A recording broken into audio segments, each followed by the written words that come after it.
வீட்டு பிள்ளையா நினைச்சு எல்லாரும் என்னை மன்னிச்சிருக்கேன். சலார் இந்த படத்தோட ரிவ்யூ தான் இந்த வீடியோவில் பார்க்க போகிறோம். இந்த படத்தை வந்து கேஜிஎஃப் டைரக்டர் பிரசாந்த் நீல் தான் வந்து டைரக்ஷன் பண்ணியிருக்காரு. கேஜிஎஃப்க்கு அந்த சீரிஸ் பார்ட் 1 பார்ட் 2க்கு அடுத்தபடியாக சலார் படத்தை பண்ணியிருக்காரு.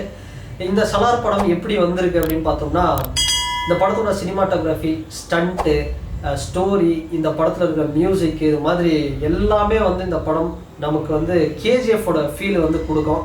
ஆனால் கேஜிஎஃப் மாதிரி ஒரு பெரிய சக்ஸஸை கொடுத்துருக்கா இந்த சலார் அப்படின்னு பார்த்தோம்னா இல்லை அப்படின்னு தான் சொல்லணும்.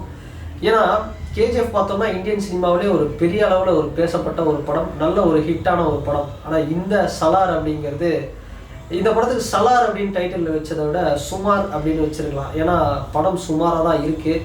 ஆனால் ஒரே ஒரு நல்ல விஷயம் என்ன அப்படின்னா, இந்த படத்தில் நடித்த நடிகர் பிரபாஸ் அவர்களுக்கு லாஸ்ட்டாக ஒரு 3 படம் வந்து சரியாக போகல.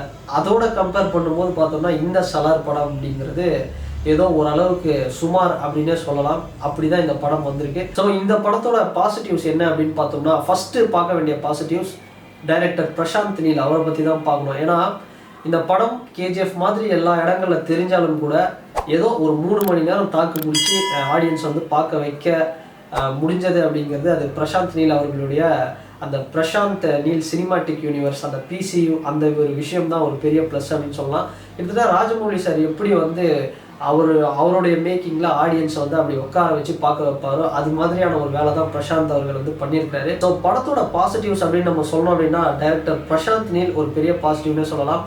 என்னதான் படம் எல்லா இடத்துலையும் பார்க்கறதுக்கு கேஜிஎஃப் மாதிரியே இருந்தாலும் ஒரு 3 மணி நேரம் அந்த பிரசாந்த் சினிமாட்டிக் யூனிவர்ஸ் அப்படிங்கிற ஒரு பிராண்டில் ஆடியன்ஸை உட்கார வச்சு பார்க்க வச்சது ஒரு பெரிய விஷயம். கேஜிஎஃபா சலாரா அப்படின்னு நம்ம வந்து கம்பேர் பண்ணணும் அப்படின்னா கேஜிஎஃப் தான் ஸ்டில் வந்து ஒரு பெரிய பெஸ்ட் அப்படின்னு சொல்லலாம்.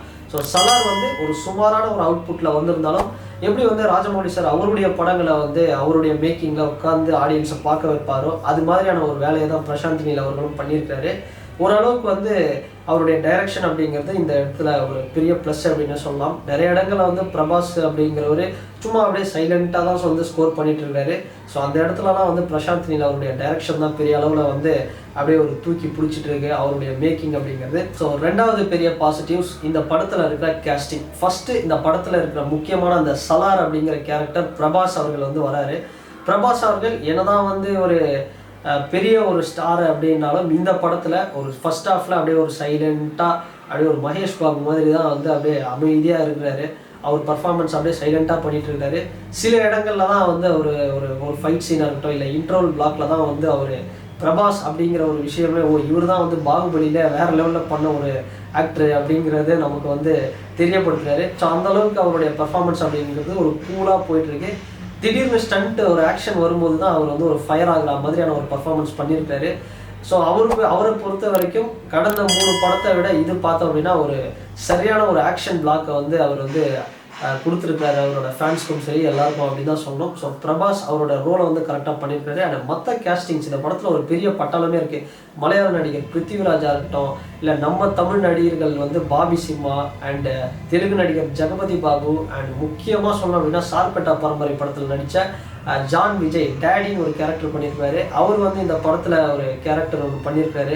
அவராக இருக்கட்டும், அண்ட் விஷால் அவர்கள், நடிகர் விஷால் அவர்களுடைய அண்ணி ஸ்ரீயா, அவங்க வந்து இதில் நடிச்சிருக்காங்க. ஒரு பெரிய ஒரு வெயிட்டான ஒரு ரோல் பண்ணியிருக்காங்க. இது மாதிரி நிறைய ரோல்ஸ் கேரக்டர்ஸ் வந்து இந்த படத்தில் வந்தாலும் யார் என்னென்ன எப்போ என்னென்ன பண்ண போகிறாங்க, அடுத்து என்ன நடக்க போகுது அப்படிங்கிற ஒரு விஷயம் வந்து ஓரளவுக்கு ப்ரிடிக்ட் பண்ண முடியாத அளவுக்கு கேரக்டர்ஸ் நிறைய இருக்குது. ஸோ அந்தளவுக்கு வந்து ஒரு காஸ்டிங் அப்படிங்கிற ஒரு விஷயம் வந்து நிறைய இந்த படத்தில் இருக்குது.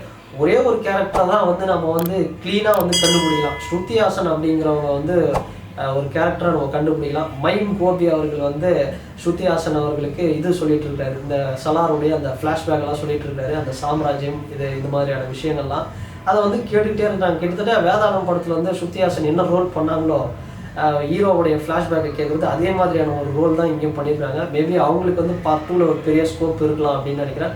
ஸோ மொத்தத்தில் இந்த படத்தில் வந்த கேஸ்டிங்ஸ் எல்லாருமே வந்து சூப்பராக பண்ணியிருக்காங்க அப்படின்னு தான் சொல்லுவோம். ஸோ இந்த படத்தோட ஸ்டோரி பிளாட் அப்படின்னு சொன்னோம் அப்படின்னா கிட்டத்தட்ட கேஜிஎஃபோட ஒன்லைன் மாதிரி தான் இருக்கும். ஆனால் இருந்தாலும் இந்த படம் அப்படிங்கிறது நிறைய குட்டி குட்டி கிளான்ஸு, அவங்களுக்குள்ளே நடக்கிற ட்விஸ்ட்டு, அவங்களுக்குள்ளே நடக்கிற சண்டை, அண்ட் இந்த படத்தில் இருக்கிற நிறைய கேரக்டர்ஸ், அவங்களுக்குள்ளே இருக்கிற சில பிரச்சனைகள், சில விஷயங்கள், அரசியல் உங்களுக்கு ரொம்ப இன்ட்ரெஸ்டாக இருந்துச்சுன்னா ஒரு கேம் ஆஃப் த்ரோன்ஸ் மாதிரியான ஒரு சில எலிமெண்ட்ஸ் எல்லாம் இந்த படத்தில் பார்க்கணும் அப்படின்னா இந்த படத்தோட செகண்ட் ஹாஃப் அப்படிங்கிறது ரொம்பவே என்கேஜிங்காக சூப்பராக வந்து நம்மளை கொண்டு போகும். அந்த அளவுக்கு சில விஷயங்கள் இந்த படத்தில் இருக்குது. ஸோ இதெல்லாம் வந்து இந்த படத்தோட பாசிட்டிவ்ஸ் அப்படின்னு சொல்லலாம். அண்ட் இந்த படத்தோட நெகட்டிவ்ஸ் சொல்லணும் அப்படின்னா லாஜிக் அப்படிங்கிற ஒரு விஷயத்த வந்து நம்ம பெருசாக எதிர்பார்க்க முடியாது நிறைய இடங்கள்ல. ஏன்னா தியேட்டருக்குள்ளே வந்து நம்ம போகும்போது ஓகே இது ஒரு ஆக்ஷன் பிளாக் படம், இந்த ஆக்ஷன் சீக்வன்ஸ் எல்லாம் நம்ம வந்து என்ஜாய் பண்ணணும், அதனால சில லாஜிக்கெல்லாம் நம்ம தூக்கி போட்டுருவோம் அப்படின்னு வந்து நம்ம போனோம் அப்படின்னா நல்லா என்ஜாய் பண்ணிட்டு வரலாம். ஏன்னா நிறைய இடங்கள்ல வந்து வில்லன் ஒரு 2000 பேரை வந்து ஹீரோ அடிக்கிறாரு, ஹீரோ கூட இருக்கிறவங்க அடிக்கிறாங்க, வில்லனுங்களை வந்து வந்துக்கிட்டே இருக்காங்க, போட்டு அடிச்சுக்கிட்டே இருக்காங்க. ஆப்போனன்ட் கேங்ஸ்கிட்ட வந்து கன்று இருக்குது. ஆனால் கன்று பார்த்தீங்க அப்படின்னா எடுத்து டக்குன்னு ஹீரோவை போட்டு சுட்டுட்டு போயிட்டே இருக்கலாம், படத்தை முடிச்சுட்டு போயிட்டே இருக்கலாம். ஆனால் யாருமே வந்து சுட மாட்டுறாங்க. கேட்டால் கன்று லோட் பண்ணுன்றாங்க, கன்னை பிடிங்கி இவரை அடிச்சுக்கிட்டு இருக்காரு. இது மாதிரியான விஷயங்கள்லாம் வந்து தொடர்ந்து நடந்துக்கிட்டே இருக்கு. இந்த லியோ படத்தில் வந்து ஒரு டைலாக் வரும், துப்பாக்கி வேலை செய்யல பார்த்திபன் அப்படின்னு. ஸோ அது மாதிரி தான் வில்லன் ஆப்போனன்ட் கேங்ஸோட துப்பாக்கிலாம் வந்து வேலை செய்யலை அப்படிங்கிற மாதிரி தான் வந்து போயிட்டு இருக்கு. ஸோ இன்னொரு ஒரு நெகட்டிவான விஷயம் என்னன்னா, இந்த மாஸ் ஹீரோக்களுக்கு வில்லன்கள் கொடுக்குற அந்த பில்டப்பாக இருக்கட்டும், இல்லை மாஸ் ஹீரோக்களே வந்து அவங்க பேசுகிற ஒரு விதமாக இருக்கட்டும், இது மாதிரியான ஒரு படங்களில் தமிழ் சினிமாவில் கூட நிறைய விஜய் அஜித் படங்களில் கூட நம்ம பார்த்துருப்போம் அது மாதிரியான டைலாக்ஸ் எல்லாம். ஆனால் இதில் இந்த பிரசாந்த் நீல் குறிப்பாக இவருடைய படத்தில் வந்து பார்த்தோம்னா இது மாதிரியான டைலாக்லாம் வந்து அதிகமாக வரும். கேஜிஎஃப்ல பார்த்தோம் அப்படின்னா சும்மா ஒரு தாத்தா போயிட்டு இருப்பாரு, அவர் வந்து ராக்கி ஒரு புயல், ராக்கி ஒரு சுனாமி, ராக்கி ஒரு பூகம்பம், எரிமலைன்னு அவர் பாட்டு வந்து சொல்லிக்கிட்டே போவார். அது மாதிரியான ஒரு விஷயங்கள்லாம் இப்படி தான். உதாரணத்துக்கு இப்போ நம்ம வீட்டில் அந்த டேபிள் மேலே இருக்கிற ஸ்டேப்லர் எடுத்து கொடுங்க அப்படின்னா இந்த சலார் படத்தில் அது எப்படின்னா, அந்த டேபிள் மேலே இருக்கிற அந்த ஸ்டேப்லர் எடுத்து என் கையில் கூடு அப்படின்னு. இது அவங்க மட்டும் ஒரு கேரக்டர் இல்லை, படத்தில் வர கிழவி முதற்கொண்டு குழந்தையிலேருந்து எல்லாருமே வந்து இது மாதிரி தான் பேசிகிட்டு இருக்காங்க. ஸோ இந்த ஒரு விஷயம் அப்படிங்கிறது ரிப்பீட்டடாக வந்து அப்படியே ஒரு திகட்டிடுவோம் ஃப்யூச்சரில் இன்னும். ஏன்னா இந்த படம் பார்க்கும்போதே வந்து ஒரு திகட்டுற மாதிரி தான் இருந்தது.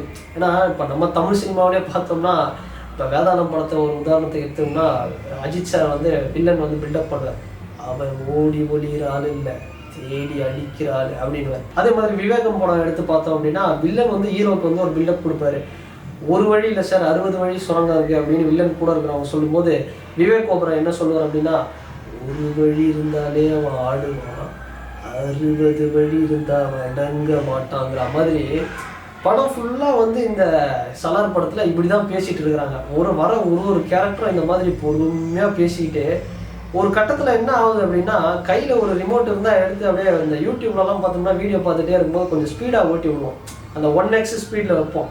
அது மாதிரி இந்த சலார் படம் 3 மணி நேரம் சலார் படத்தை ஒரு 1x ஸ்பீட்லேயோ இல்லை 1.5x ஸ்பீட்லேயோ வச்சோம் அப்படின்னா படம் 1.5 மணி நேரத்தில் முடிஞ்சிடும் போல. அது மாதிரியான டைலாக் டெலிவரி வந்து தொடர்ந்து பேசிகிட்டே இருக்காங்க.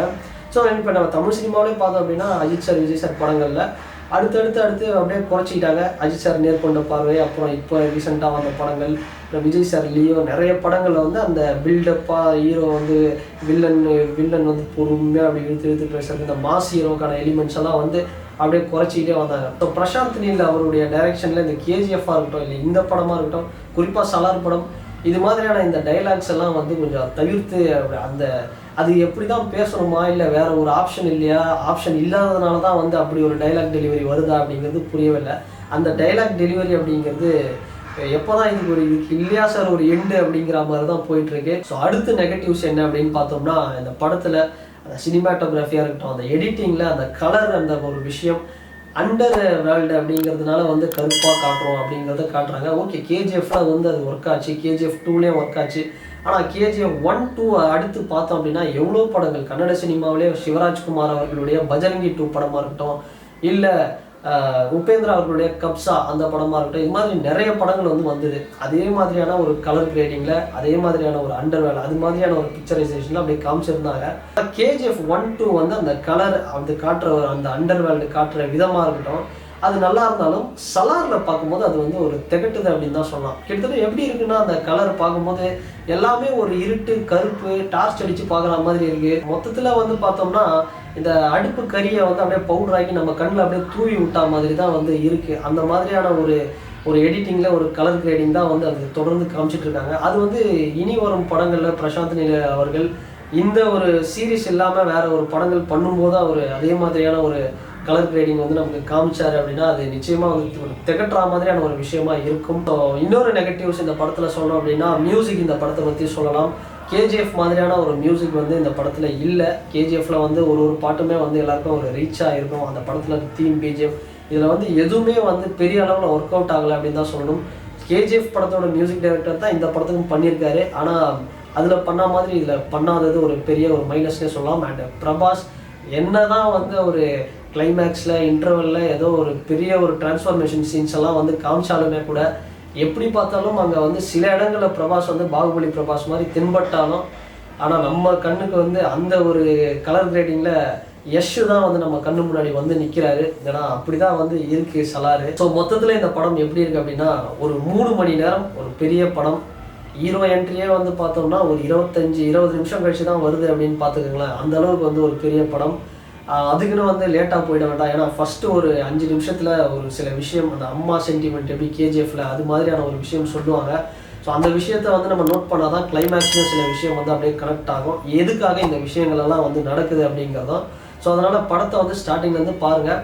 ஸோ பெரிய அளவில் வந்து நம்ம என்ஜாய் பண்ணக்கூடிய ஒரு படமாக வந்து இருக்காது. இருந்தாலும் ஆக்ஷன் சீக்வன்சஸ் பொறுத்த வரைக்கும் இந்த படத்தோட செகண்ட் ஹாஃப் அப்படிங்கிறது ஒரு பெரிய அளவில் சாட்டிஸ்ஃபைட் பண்ணனாலும் ஓரளவுக்கு பார்க்குற அளவுக்கு சுமாராக ஓரளவுக்கு வந்து இருக்கும். ஸோ இந்த வீக்கெண்ட் நீங்கள் ஃபேமிலியோடு போயிட்டு தியேட்டரில் வந்து ஒரு படம் பார்க்கணும் அப்படின்னா சலார் படத்தை போய் நீங்கள் வந்து தாராளமாக பார்க்கலாம். ஸோ பெரிய அளவில் வந்து இருக்காது. இருந்தாலும் ஒரு வாட்டி இந்த படத்தை வந்து பார்க்கலாம். அண்ட் இந்த படத்தை நீங்கள் யாராவது வந்து பார்த்துருந்தீங்க அப்படின்னா கமெண்ட் செக்ஷனில் இந்த படம் எப்படி இருக்குது அப்படிங்கிறத நீங்கள் உங்கள் கருத்துக்களை வந்து பதிவிடுங்க. அண்ட் இந்த வீடியோ உங்களுக்கு பிடிச்சிருந்ததுன்னா லைக் பண்ணுங்கள், ஷேர் பண்ணுங்கள், கமெண்ட் பண்ணுங்கள், சப்ஸ்கிரைப் பண்ணுங்கள். அண்ட் வேறு ஒரு வீடியோவில் வேறு ஒரு கண்டென்ட்டில் நான் உங்களை பார்க்குறேன். பாய்.